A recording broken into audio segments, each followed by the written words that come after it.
Bom dia, meu nome é Tiago Cosmo, sou catequista da paróquia de Nossa Senhora, Rainha dos Apóstolos. E hoje continuarei falando sobre os atributos divinos da nossa Santa Igreja.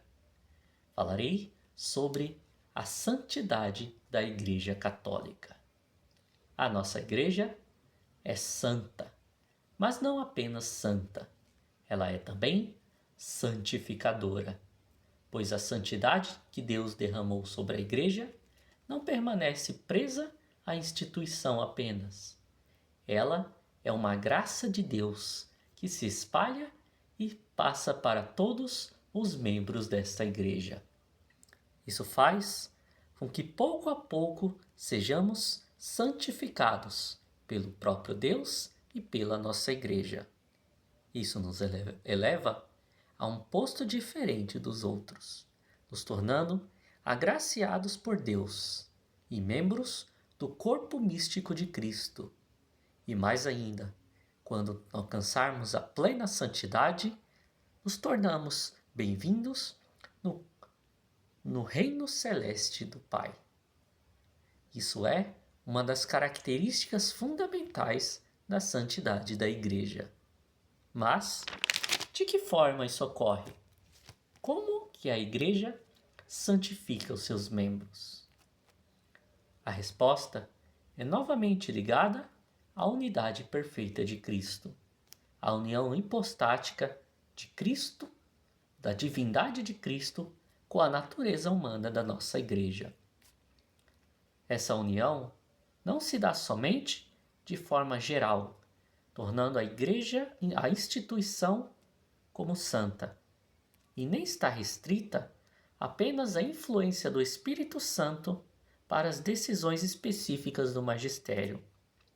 Na verdade, a divindade de Cristo se manifesta em todos os elementos da Santa Igreja, e em cada coisa que participamos dela, nós nos unimos a Cristo e à sua essência, e essa união nos santifica através das bênçãos geradas por cada um desses elementos existentes na nossa Santa Igreja.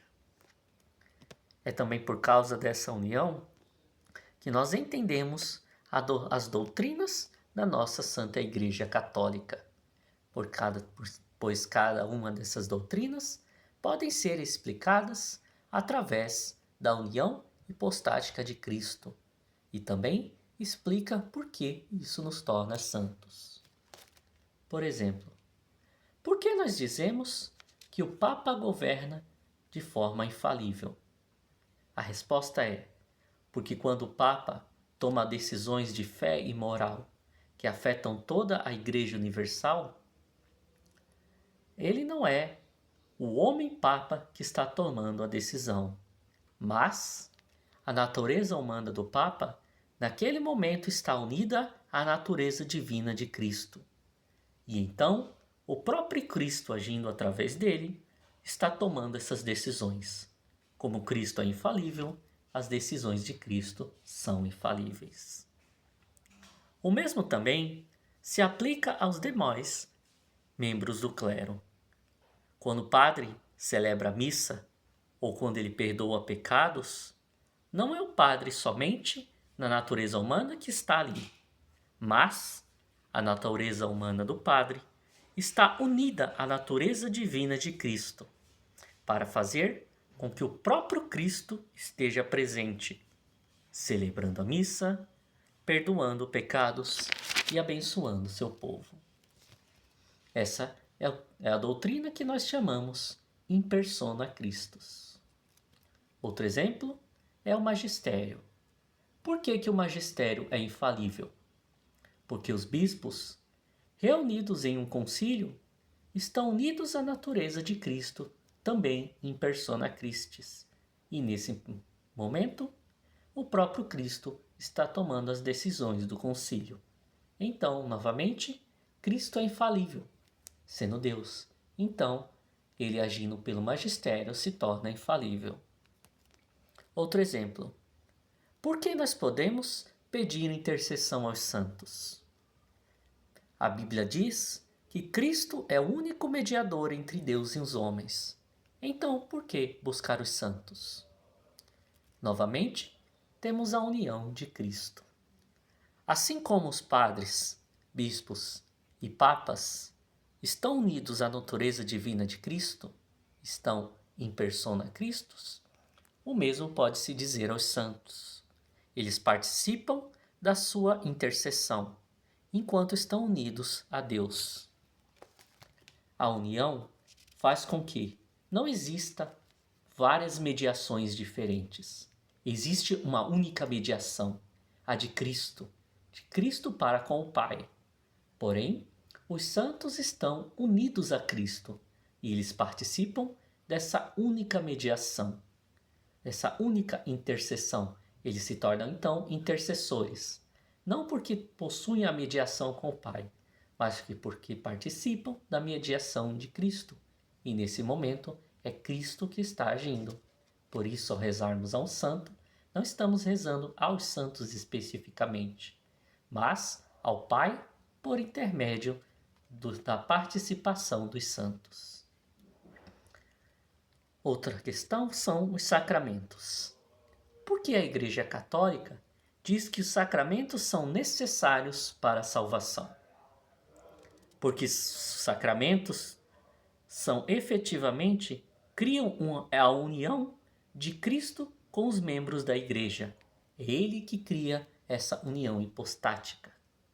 Sem a união hipostática, nós não fazemos parte do corpo de Cristo e nós não temos acesso à salvação.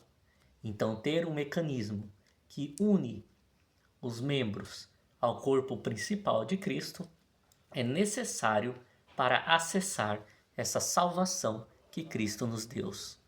Os sacramentos são o meio deixado por Jesus Cristo para fazer essa união. Por que nós dizemos que fora da igreja não há salvação? Porque pela união hipostática, Jesus Cristo e a igreja são uma coisa só. E não existe salvação sem o Jesus Cristo. Porque a revelação divina, ou seja, escritura, tradição e magistério, são chamados de palavra inerrante de Deus. Mais uma vez, temos a união hipostática. Existe uma união com Cristo.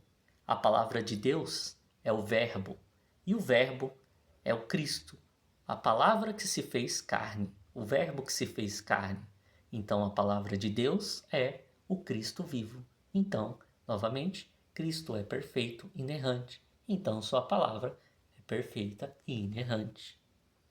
A revelação, então, Bíblia ou tradição, se torna uma manifestação física dessa palavra inerrante de Cristo. Por fim, por que nós podemos participar da Eucaristia? E por que a Eucaristia é verdadeiramente corpo e sangue de Jesus Cristo? A união hipostática também resolve essa questão, porque depois da consagração surge a união entre Jesus Cristo e os elementos do pão e do vinho. O pão é ao mesmo tempo visivelmente um pedaço de pão, com gosto, cheiro, textura de pão, mas ele também é verdadeiramente carne de nosso Senhor Jesus Cristo, seu corpo, alma e divindade. E isso está de forma separada. Ele é ao mesmo tempo pão e ao mesmo tempo carne verdadeira de Cristo. O vinho também. O vinho consagrado é visivelmente vinho. Tem aparência de vinho, cheiro de vinho, gosto de vinho, mas está unido à natureza divina de Cristo, o que o torna verdadeiramente sangue de Cristo e plenamente contendo a divindade e a alma de Jesus Cristo unida aos elementos do vinho. Ele se torna, então, o sangue derramado de Cristo e oferecido ao Pai. Ambas as naturezas coexistindo de forma inseparável. Pão e carne, vinho e sangue. É o que nós chamamos transubstanciação. A substância muda, mas ainda é algo inseparável. Natureza é natural, parece pão, parece vinho, mas é verdadeiramente carne, verdadeiramente sangue. Dessa forma que nós podemos entender o agir da igreja no mundo, a união hipostática, a união perfeita entre Cristo, sua natureza divina, e a igreja, a natureza humana. São as duas coisas, são uma só, são inseparáveis, santas e santificam todos aqueles que participam dela. A igreja é santa e santificadora e tem o objetivo de nos tornar cada dia mais unidos a Cristo e ao Pai. Muito obrigado a todos. Que Deus vos conceda os dons da sabedoria e do entendimento, e que Ele sempre vos abençoe. Em nome do Pai, do Filho, do Espírito Santo. Amém. Tenham um bom dia a todos.